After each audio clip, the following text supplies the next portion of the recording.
Hello student, कैसे हो आप लोग। आई होप अच्छे होंगे और आप लोगों की पढ़ाई लिखाई अच्छे चल रही होगी। तो स्टडी विथ मी चैनल में आपका स्वागत है। आज हम बात करेंगे राष्ट्रीय शिक्षा नीति 1986। तो चलिए हम बात करते हैं। सन 1985 ईस्वी में राजीव गांधी ने घोषणा की कि राष्ट्र के लिए नई शिक्षा नीति का योजना की जाएगी। फिर 1986 ईस्वी में तत्कालीन सरकार ने शिक्षा नीति का प्रारूप तैयार कर जारी कर दिया। इसमें भारतीय शिक्षा में परिवर्तन के लिए बहुत से निर्देश दिए गए। इस राष्ट्रीय शिक्षा नीति को राष्ट्रीय शिक्षा नीति 1986 कहा जाने लगा। इसका संशोधन 1992 में हो गया था। इस शिक्षा नीति के दस्तावेजों को स्पष्ट रूप से यह कहा गया कि नई शिक्षा नीति विषमताओं को दूर करने पर विशेष बल देगी और अब तक से वंचित सभी वर्गों के लोगों को शिक्षा का समान अवसर मुहैया कराएगी। नई शिक्षा नीति में एक अति सुंदर व्याख्या की गई, जिसके अनुसार प्रत्येक भारतीय, चाहे किसी जाति, धर्म, संप्रदाय, भाषा या क्षेत्र से संबंध रखता हो, को शिक्षा ग्रहण करने के लिए समान अवसर दिया जाएगा। जिन व्यवस्थाओं में समानता लाने के लिए बात की गई वे निम्नलिखित हैं। जैसे महिलाओं की शिक्षा, न केवल सामाजिक न्याय की दृष्टि से बल्कि सामाजिक रूपांतर की दृष्टि से भी लड़कियों को शिक्षा पर बल दिया जाना चाहिए, ऐसा राष्ट्रीय शिक्षा नीति में कहा गया है। 20वीं शताब्दी में के प्रारंभ तक लगभग नारी के जो शिक्षा का दृष्टिकोण है बहुत ही संकुचित था। ब्रह्म समाज ने जो प्रयास किया था वह भी पूर्ण रूप से सफलता प्राप्त नहीं कर सका, क्योंकि उस समय का पढ़ा लिखा इंसान भी नारी शिक्षा के प्रति उदासीन थे। परंतु नई राष्ट्रीय शिक्षा नीति वर्षों से चली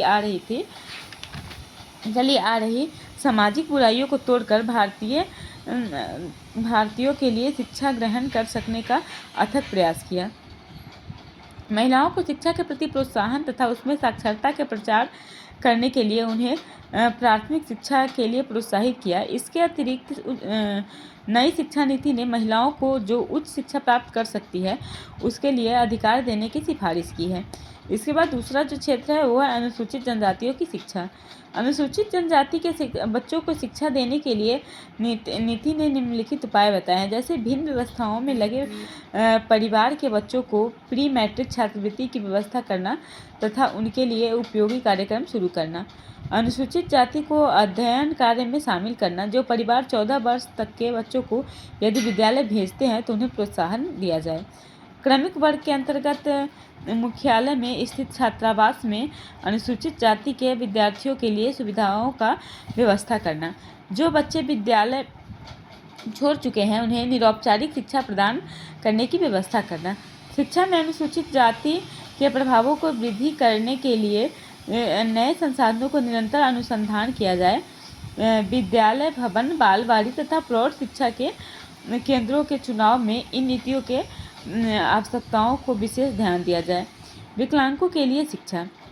नीति में कहा गया है कि विकलांग तथा मानसिक रूप से अशक्त बच्चों के लिए विशेष सुविधा की व्यवस्था की जाए तथा ऐसे समन्वित कार्य किया जाना चाहिए जिसके द्वारा नियमित रूप से ये बच्चे विद्यालय आकर शिक्षा ग्रहण कर सकें। इसके लिए इन्होंने निम्न प्रकार के प्रावधान दिए हैं। ऐसे विकलांग विद्यार्थियों के शिक्षा के लिए स्वैच्छिक प्रयासों के प्रोत्साहित करने के संदर्भ में प्रयास। जिला स्तर पर ऐसे बच्चों के लिए विशेष विद्यालयों की सुविधा उपलब्ध करवाना है। विद्यालय में निःशुल्क छात्रावास की सुविधा मुहैया कराना। विशेष विकलांगता के लिए विशेष रूप से प्रशिक्षित अध्यापकों को नियुक्त करना। विकलांग बच्चों की पढ़ाई की व्यवस्था दूसरे बच्चों के साथ करना। विकलांग के लिए व्यावसायिक प्रशिक्षण देने के उचित प्रबंध करना। अल्पसंख्यकों के लिए शिक्षा। तो कुछ अल्पसंख्यक शिक्षा के क्षेत्र में तो पिछड़े हुए हैं या वंचित है। ऐसे लोगों को शिक्षा के लिए नई शिक्षा नीति में निम्नलिखित प्रावधान दिए गए हैं। ऐसे लोगों को शिक्षा की ओर समानता व सामाजिक न्याय के हितों में रक्षा का प्रावधान। ऐसे विद्यालयों की स्थापना की जाए जहां इनकी भाषा एवं संस्कृति को सुरक्षित रखा जाए।